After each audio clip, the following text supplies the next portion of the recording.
નમસ્કાર, નવના ટકોરે બુલેટિન સાથે હું છું ઝરણા। પુલવામા હુમલાના મુખ્ય આરોપી જૈશ એ મોહમ્મદના પ્રમુખ મસૂદ અઝહરનું મોત થયું હોવાના અહેવાલ પ્રાપ્ત થઈ રહ્યા છે। સૂત્રોનું જો માનીએ તો આતંકી મસૂદ અઝહરનું 2 માર્ચે જ પાકિસ્તાનની સેનાની હોસ્પિટલમાં મોત નીપજ્યું, પરંતુ હજુ સુધી પાકિસ્તાને તેની સત્તાવાર જાહેરાત નથી કરી। સૂત્રોના હવાલેથી મળતી માહિતી અનુસાર આતંકી મસૂદ અઝહર છેલ્લા કેટલાક સમયથી બીમાર હતો, જેને પાકિસ્તાન પૂરો સપોર્ટ કરી રહ્યું હતું અને પાકિસ્તાનની સેના હોસ્પિટલમાં જ તેની સારવાર ચાલી રહી હતી। सूत्रों अनुसार आतंकी छेल्ला 2 થી 3 મહિનાથી લીવર કેન્સરની બીમારીથી પરેશાન હતો અને એવી પણ સંભાવના વ્યક્ત કરવામાં આવી રહી છે કે ભારતે જ્યારે એર સ્ટ્રાઇક કરી ત્યારે મસૂદ અઝહર પણ આતંકી કેમ્પમાં હાજર હતો અને તે હુમલામાં ગંભીર રીતે ઘાયલ થયો હતો, જેનું સારવાર દરમિયાન મોત નીપજ્યું છે। જો કે પાકિસ્તાન તરફથી કોઈ સત્તાવાર જાહેરાત કરવામાં નથી આવી, પરંતુ સૂત્રોના હવાલેથી જાણવા મળી રહ્યું છે કે મસૂદ અઝહરનું મોત થયું છે। માત્ર ઔપચારિક જાહેરાત જ બાકી છે। ઉલ્લેખનીય છે કે પાકિસ્તાનના વિદેશ મંત્રી શાહ મહેમૂદ કુરેશીએ એક ઇન્ટરવ્યુમાં સ્વીકાર્યું હતું કે મસૂદ અઝહર પાકિસ્તાનમાં છે અને તે પોતાની પથારીમાંથી હલનચલન કરી શકે તેમ નથી। મસૂદ અઝહરના આતંકવાદી સંગઠન જૈશ એ મોહમ્મદે પાછલા 2 દાયકામાં અનેક આતંકવાદી હુમલા કર્યા છે। જૈશ એ મોહમ્મદે ભારતમાં વર્ષ 2001માં સંસદ પર હુમલો કરાવ્યો હતો, જ્યારે કે વર્ષ 2016માં પઠાણકોટમાં એરબેઝ પર થયેલો હુમલો પણ તેણે જ કરાવ્યો હતો। ત્યારબાદ જૈશ એ મોહમ્મદે ઉરીમાં આર્મી કેમ્પ પર હુમલો કરાવ્યો હતો અને અંતે પુલવામાના સીઆરપીએફના કાફલા પર આત્મઘાતી હુમલો કરાવ્યો હતો। તો ભારતે પુલવામા થયેલા હુમલાના આરોપી જૈશના કમાન્ડર મસૂદ અઝહર વિરુદ્ધ તમામ પુરાવા સાથે પાકિસ્તાનને ડોઝિયર સોંપ્યું છે। આ ઉપરાંત સંયુક્ત રાષ્ટ્રસંઘની સુરક્ષા પરિષદમાં અમેરિકા, ફ્રાન્સ અને બ્રિટને મસૂદને ગ્લોબલ આતંકવાદી જાહેર કરવાની માંગણી કરી હતી।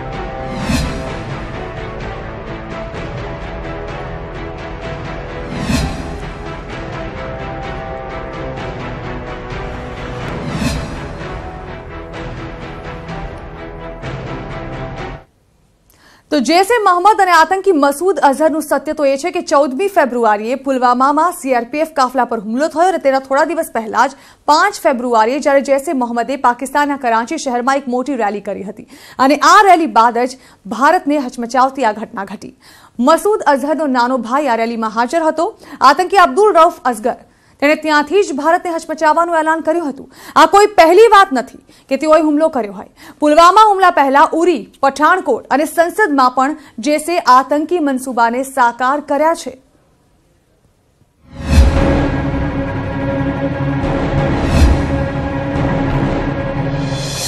2.5 વર્ષ બાદ પણ ઉરીનો એ આતંકી હુમલો હિન્દુસ્તાનની આંખોમાં આક્રોશની આગ પેદા કરવા પૂરતો છે।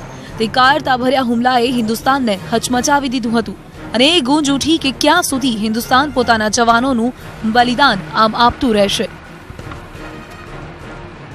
ત્યારે આપણા જવાનોએ પીઓકેમાં સર્જિકલ સ્ટ્રાઇક કરીને આતંકવાદનું મોઢું કચડવાનો દાવો કર્યો હતો, પરંતુ પુલવામામાં 2,500 જવાનોના કાફલા પર જૈશે ઉરીથી પણ મોટા આતંકી હુમલાને અંજામ આપ્યો અને દેશના દુશ્મનોને ફરી એકવાર સર્જિકલ સ્ટ્રાઇક પાર્ટ 2 માટે જાણે કે આમંત્રણ આપ્યું અને જૈશના આતંકીઓનો ઇતિહાસ પણ જાણી લો। 18 સપ્ટેમ્બર 2016માં ઉરીમાં જૈશે આતંકી હુમલો કર્યો હતો, જેમાં 19 જવાન શહીદ થયા હતા। તેની પહેલા જૈશ એ મોહમ્મદે 2 જાન્યુઆરી 2016માં પંજાબના પઠાણકોટ સ્થિત વાયુસેનાના ઠેકાણાઓ પર હુમલો કર્યો, જેમાં 7 જવાન શહીદ થયા અને એક સિવિલિયનનું પણ મોત થયું। 13 ડિસેમ્બર 2001માં સંસદ પર હુમલા માટે જવાબદાર જૈશ જ હતું, જેમાં 9 લોકોના જીવ ગયા હતા। એ જ વર્ષે જમ્મુ કાશ્મીર વિધાનસભા પર જૈશે જ આતંકી હુમલો કર્યો હતો, જેમાં 38 લોકોના મોત નીપજ્યા હતા। જો કે પાકિસ્તાનમાં 2002માં સંગઠન પર પ્રતિબંધ લાદી દેવામાં આવ્યો હતો। આ મસૂદ અઝહર વર્ષ 1994માં જ ભારતીય જેલમાં હતો, પરંતુ ડિસેમ્બર 1999માં કાઠમંડુથી ઇન્ડિયન એરલાઇન્સના વિમાનને હાઇજેક કરીને યાત્રીઓના બદલામાં ભારતે અફઘાનિસ્તાનના કંધારમાં જે આતંકવાદીઓને મુક્ત કર્યા હતા તેમાં સૌથી વધુ ખાસ અઝહર જ હતો અને આ અઝહરનો ભાઈ રઉફ અઝહર લાહોરમાં ઝેર ઓકી રહ્યો હતો। મસૂદ અઝહર અને જૈશ એ મોહમ્મદનો કાળો ચિઠ્ઠો તો તમે જોઈ લીધો। જો કે પ્રધાનમંત્રી નરેન્દ્ર મોદી કહી ચૂક્યા છે કે જવાનોનું આ બલિદાન વ્યર્થ નહીં જાય, તો અબ કી બાર થવી જોઈએ જૈશ પર સીધી surgical strike. Bureau report, news 18 Gujarati. પટનાના ગાંધી મેદાનમાંથી પીએમ મોદીએ વિપક્ષ પર આકરા પ્રહાર કરતા કહ્યું કે વિપક્ષી દળના લોકોને કારણે સેનાનું મનોબળ નબળું પડી રહ્યું છે।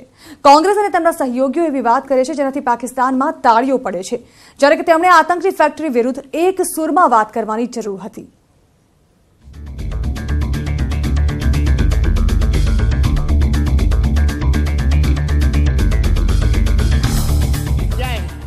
પટનાના ગાંધી મેદાનથી વડાપ્રધાન નરેન્દ્ર મોદીએ પાકિસ્તાનની સાથે વિપક્ષ પર આકરા પ્રહાર કર્યા। વડાપ્રધાને કહ્યું કે સર્જિકલ સ્ટ્રાઇક પર સવાલોનો મારો ચલાવનારા લોકોને એ ખબર નથી કે તેઓ સેનાનું મનોબળ તોડી રહ્યા છે। साथियों, मैं कांग्रेस और उसके सहयोगी दलों से जानना चाहता हूं कि आखिर वो क्यों हमारे वीर जवानों का मनोबल तोड़ने में लगे हैं। आखिर क्यों कांग्रेस के नेता, उसके सहयोगी दलों के नेता ऐसे बयान दे रहे हैं जिससे देश के विरोधियों को फायदा हो रहा है।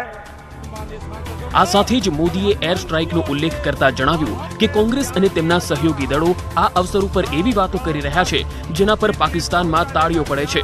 પીએમ મોદીએ જણાવ્યું કે જ્યારે આપણા દેશની સેના આતંકને કચડવામાં વ્યસ્ત હતી તેવા સમયે દેશની અંદર કેટલાક લોકો એવું કામ કરી રહ્યા હતા જેનાથી દુશ્મનોના ચહેરાઓ ખીલી ઉઠ્યા હતા। देश की आवाज को, हमारी सेना के हौसलों को बुलंद करने के बजाय वो ऐसी बातें कर रहे हैं जिससे दुश्मनों के चेहरे खिल रहे हैं। पाकिस्तान में टीवी पर उनकी बातें, उनकी तस्वीरें दिखा दिखाकर पाकिस्तान में तालियां बज रही है। સેનાની સર્જિકલ સ્ટ્રાઇક બાદ રાજકારણે વેગ પકડ્યો, પરંતુ તેવામાં સવાલ એ છે કે આ રીતનું રાજકારણ કેટલું યોગ્ય।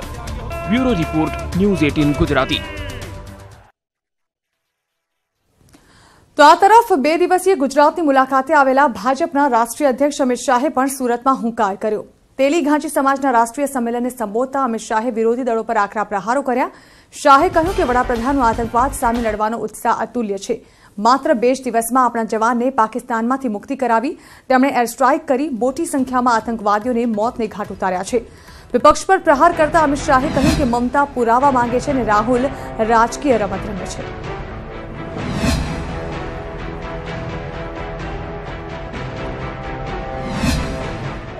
हमारे जवानों को ले जाकर सर काट दिए जाते थे, अपमान किया जाता था, और आज ऐसी स्थिति है हमारा जवान F-16 को गिराते गिराते पाकिस्तान के अंदर गिर गया तो 24 घंटे के अंदर सम्मान के साथ, अपनी सुरक्षा के साथ आज वापस मिलता।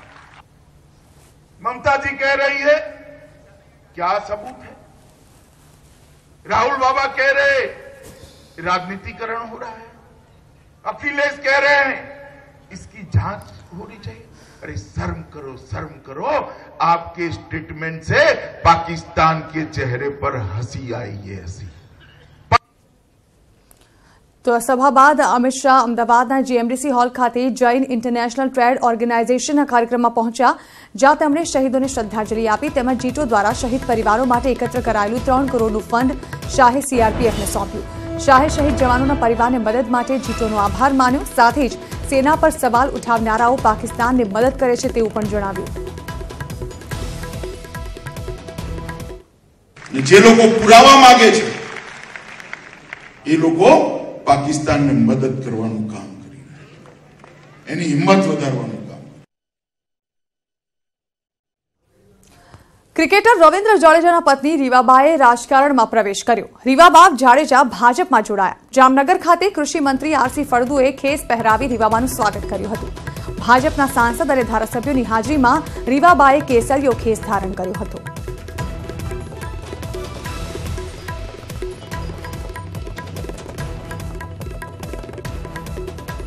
ભારતીય ક્રિકેટર રવિન્દ્ર જાડેજાના પત્ની રીવાબા જાડેજા છે, તેઓ આજે વિધિવત રીતે ભાજપમાં પ્રવેશ કર્યો છે. આપણી સાથે રીવાબા છે. બેન, ખાસ કરીને લોકસભાની ચૂંટણીઓ જ્યારે નજીક છે ત્યારે ભાજપમાં પ્રવેશ કરવાનું કારણ શું? આ કોઇન્સિડન્સ કયો કે કહેવાય ને કે સમયની માંગ, બરાબર, એ વિશે હું બહુ જાજુ તો ન કહી શકું, પરંતુ મને પણ ઉપરથી આજે જ સમાચાર મળ્યા છે, જેમાં આપણે અત્યારે બધા સાક્ષી છીએ, હું પણ એવી જ રીતના આવી રીતના આપણે જોઈન કરવાની છે. ને આ બધી વસ્તુ તો જ્યારે હું PM સાહેબને મળી ત્યારથી જ એક કહેવાય ને કે વાતચીતના દોર પછી મને એક જે પ્રેરણા મળી ત્યાંથી જ ડિસાઇડ કરેલું હતું. બટ સમયનું કામ કરે છે. એ જ રીતે કે જ્યારે પ્રોપર સમયની આપણે રાહ જોવી જોઈએ, તો એ મે બી કદાચ આ સમય સારો હશે. આવતીકાલે જ વડાપ્રધાન નરેન્દ્ર મોદી છે તે જામનગરમાં આવી રહ્યા છે. ખૂબ મોટી સભા છે. એની પૂર્વ સંધ્યાએ આપનું ભાજપમાં જોડાવું, શું આપની રાજકીય કોઈ અપેક્ષા કે શું આપ આને કઈ રીતે જુઓ છો?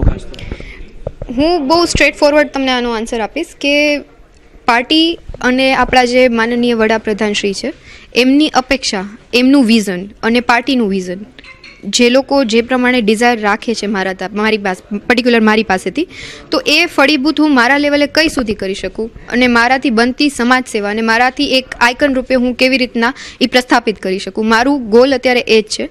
લોકસભાની ચૂંટણી આ છે તે છે, એ બધું ડિમાન્ડિંગ છે કે સિચ્યુએશન. અને શા માટે એવું લાગ્યું કે હવે તમારે રાજકારણમાં પ્રવેશ કરવો જોઈએ? સમાજ સેવા અને યુથ આઇકન, આ બે જે મોટિવ્સ છે ને એ જ ઉપર મેં કોન્સન્ટ્રેટ કર્યું છે કે આપણે એક રોલ મોડલ અને as a lady, as a celebrity wife તરીકે તમે સમાજને બીટ આપી શકો તમારા આઇકન રૂપે, તો એ વધારે ઇફેક્ટિવ છે. બસ એ જ બે મેઇન પેરામીટર્સ હતા. તમારા જ પરિવારના અન્ય એક મહિલા સભ્ય છે તે અન્ય બીજી રાજકીય પાર્ટીમાં જોડાય છે, આપ ભાજપમાં આજે જોડાવ છો, શું કારણ? સમાજ સેવા, મેં આના પહેલાના પ્રશ્નમાં તમને એનો આન્સર આપી દીધો કે એક સમાજ સેવા. બંનેની દિશાઓ કેમ અલગ છે? વૈચારિક રીતે આપ 5 આંગળીઓ સરખી નથી, તો ફેમિલી મેમ્બર્સની તમે કેમ એક્સપેક્ટેશન રાખી શકો? ખાસ કરીને લોકસભાની ચૂંટણીઓ પણ આવી રહી છે, ત્યારે રીવાબા છે, એમનું ભાજપમાં શું સ્થાન હશે એવું પોતે માને છે? મેં તમને પહેલા જ કીધું કે મારો એક મેઇન એજન્ડા કે સમાજ સેવા કરવી. બાકી જે ડિસાઇડર બધા ઓથોરિટીઝ છે અને પાર્ટી છે અને આપણા ઓનરેબલ પ્રાઇમ મિનિસ્ટર છે, એ બધું એમના હાથમાં છે કે કમાન્ડ એમના પાસે છે. મારી પાસેથી જે રીતના એ લોકો કહેવાય ને કે યુટિલાઇઝ કરશે મને, કે જે રીતના મારો એક રોલ મોડલ તરીકે કે જે રીતે યુઝ કરશે, હું બધી રીતના મેન્ટલી પ્રિપેર છું. જ્યારે પરિવારમાં વાત થઈ, રવિન્દ્રભાઈની વાત થઈ, ત્યારે શું એમની પ્રતિક્રિયા શું હતી? મેઇન એજન્ડા જ કોઈ પાર્ટી જોઈન કરવી કે પેલા શરૂઆતમાં નહોતો, સેવાને લઈને જ હું આગળ વધતી હતી. પછી અમે જ્યારે PM સાહેબને મળ્યા પછી મેં તમને કીધું ને કે એવી રીતના વાતચીતમાં ક્લિક થયું કે ભાઈ સારા લોકોની અને તમારા જેવા લોકોની કે સેલિબ્રિટીઝની એક નેશનની જરૂરિયાત છે ને તમારા ઉદાહરણ રૂપે તમે કંઈક આપી શકો સમાજને, એની જરૂરિયાત છે. એ જ રીતે પછી આગળ અમારે ડિસ્કશન થયું અને મેં વાતચીત કરી તો મને કીધું કે ગો હેડ, હું તારી સાથે છું, જે સ્ટેપમાં જે રસ્તા ઉપર તું આગળ વધીશ એમાં always I am with you. આ હતા રીવાબા જાડેજા, જેઓ આજે વિધિવત રીતે ભાજપમાં જોડાયા છે. કૃષિ મંત્રી RC ફળદુ, જામનગરના સાંસદ અને જામનગર શહેર ભાજપ પ્રમુખ સહિતના લોકો દ્વારા તેમને ખેસ પહેરાવવામાં આવ્યો છે અને તેઓ અત્યારે એવું જણાવી રહ્યા છે કે તેઓ હાલ સામાન્ય કાર્યકર તરીકે ભાજપમાં જોડાયા છે, પરંતુ જ્યારે આગામી લોકસભાની ચૂંટણીઓ આવી રહી છે ત્યારે તેમનો શું રોલ રહેશે તે તો આગામી સમય જ છે તે સ્પષ્ટ કરશે. રવિ બુદ્ધદેવ, ન્યૂઝ 18 ગુજરાતી, જામનગર. તો આ સાથે જ મહત્વના સમાચારો હાલ મળી રહ્યા છે. વડાપ્રધાનની અધ્યક્ષતામાં સુરક્ષા પરિષદની એક બેઠક મળી રહી છે, જેમાં રક્ષા પ્રધાન નિર્મલા સીતારામન, વિદેશ પ્રધાન સુષ્મા સ્વરાજ અને NSA અજીત ડોવાલ આ બેઠકમાં હાજર રહેવાની વાતો સામે આવી રહી છે. ઉલ્લેખનીય છે કે આ સુરક્ષા પરિષદની બેઠક અચાનક જે બોલાવવામાં આવી છે, કયા આશયથી તે બોલાવવામાં આવી શકે છે તે વિશે કોઈ વિસ્તારથી જાણકારી સામે નથી આવી, પરંતુ વડાપ્રધાનની હાજરીમાં આ રાષ્ટ્રીય સુરક્ષા પરિષદની જે બેઠક બોલાવવામાં આવી છે, જેમાં રક્ષા પ્રધાન, વિદેશ પ્રધાન અને NSA આ બેઠકમાં હાજરી આપી રહ્યા છે, ત્યારે આ બેઠક જે છે તેનો એજન્ડા ખૂબ જ મજબૂત અને મક્કમ હોય તે પ્રકારની શક્યતાઓ હાલ તો વ્યક્ત કરવામાં આવી રહી છે.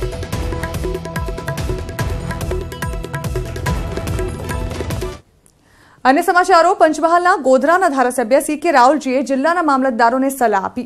પાટીદાર સમાજનું કામ વહેલું કરવા ધારાસભ્યોને મામલતદારોએ સલાહ આપી છે. ગોધરામાં લેઉવા પટેલ સમાજના દેહમિલન કાર્યક્રમમાં CK રાવલજીએ પંચમહાલમાં ફરજ બજાવતા મામલતદારોને પાટીદારોના અટકેલા કામ પહેલા કરવાની સલાહ આપી દીધી.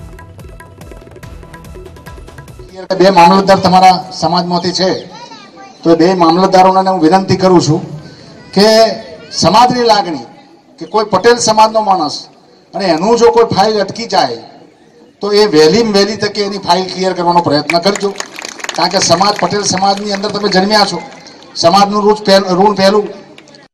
સતત 4 વર્ષથી નબળા વર્ષને કારણે પાણીની અછત હવે ચરમસીમાએ પહોંચતા કચ્છના સરહદી ગામડાઓ ખાલી થવા લાગ્યા છે અને મોટાભાગના ગામોની સ્થિતિ એવી છે કે ગામોમાંથી 60 થી 70% સ્થળાંતર કરીને જતા રહ્યા છે.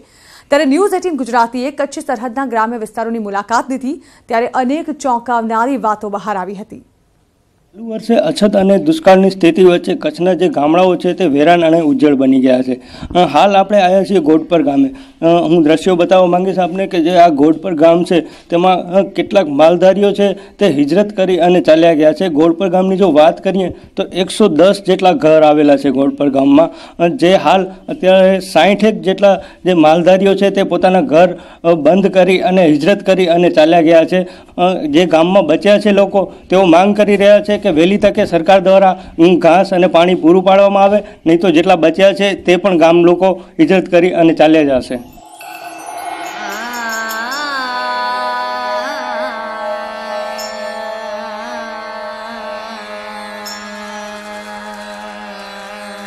આ દ્રશ્યો છે કચ્છના સરહદી વિસ્તારના ગામના કે જ્યાં મોટા ભાગના મકાનો ભેંકાર ભાસી રહ્યા છે. અહીંયા રહેતા સ્થાનિક લોકો તેમના ઢોર ઢાંખરને લઈને ઘરને તાળા મારીને ચાલ્યા ગયા છે. મોટા ભાગના ગામોમાં રહેતા અડધા નહીં પરંતુ 70% જેટલા પરિવારો હિજરત કરી ગયા છે અને હવે આ ભેંકાર ભાસતા મકાનોમાં ઢોર ઢાંખરનો અવાજ અને માણસની ચહેલ પહેલ ફરી ક્યારે જોવા મળશે તેનું કંઈ જ નક્કી નથી. કારણ કે સતત 4 વર્ષ સુધી નબળા રહેતા ચોમાસાએ ચોથા વર્ષે લોકોને પોતાના ઘર છોડવા મજબૂર કરી દીધા છે. સફર છે નબળી છે અને આમાં ખાસ તો શું છે, બોર થવા જરૂરી છે. બોર કે મોટા ડેમ થાય તો જ પરિસ્થિતિ કાબૂમાં આવે, નકાર આવવાની કોઈ શક્યતા બીજી નથી. કચ્છ સરહદ પર આવેલા ગોડપર, રાતડિયા અને આસપાસના ગામોમાં રહેતા લોકો હવે ઢોર ઢાંખરને બચાવવા માટે કચ્છથી સુરત, ભરૂચ અને સૌરાષ્ટ્રમાં જતા રહ્યા છે અને ત્યાં જઈને પણ પોતાના પશુઓને બચાવવા માટે હજુ પણ બીજે આશરો શોધી રહ્યા છે. ત્યારે કચ્છના લોકોએ સરકાર પાસે મદદ માંગી છે કે હવે કંઈક કરે, નહીંતર જે થોડા ઘણા લોકો બચ્યા છે તે લોકો પણ ગામ ખાલી કરીને જતા રહેશે. માલધારીઓ જો સાહેબ અહીંયા મૂળ મેન તો એ હતો આ વિસ્તારની અંદર પશુપાલન અને ખેતી. આ મેન જે હેતુ છે આ પશ્ચિમ વિસ્તાર કે બનીમાં તો ખેતી નથી, એટલે વરસાદના અભાવે વરસાદ ન થયેલ એના લીધે માણસો બધા હિજરત કરી, કારણ કે ખેતી નથી વરસાદ ઉપર અને પશુપાલન માટે ઘાસચારો ન થયો એટલે એના હિજરત કરીને બહાર ગયા છે. સ્થાનિક લોકોએ પણ જણાવ્યું છે કે અહીંયા રહેતા લોકોના પશુઓને સરકારે ઘાસચારાની વ્યવસ્થા નથી કરી આપી અને પીવાના પાણીની વાત તો દૂર જ રહી. જોકે ગામોમાં 8 થી 10 દિવસે પાણી આવે છે અને તે પણ માત્ર સ્થાનિક લોકોને માંડ મળે છે. ત્યારે હવે સરકારે મોટા દાવા કરવાને બદલે ગામડાઓમાં સ્થળાંતર કરી ગયેલા લોકોને પરત લાવવાની જરૂર છે. મેહુલ સોલંકી, ન્યૂઝ 18 ગુજરાતી, કચ્છ.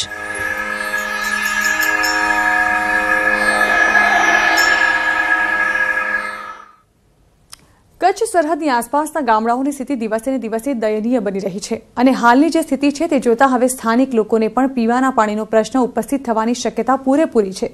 ત્યારે હવે ગામડાઓમાં થોડા બચી ગયેલા સ્થાનિક લોકો ગામ ખાલી કરીને જતા રહે તો નવાય નહીં.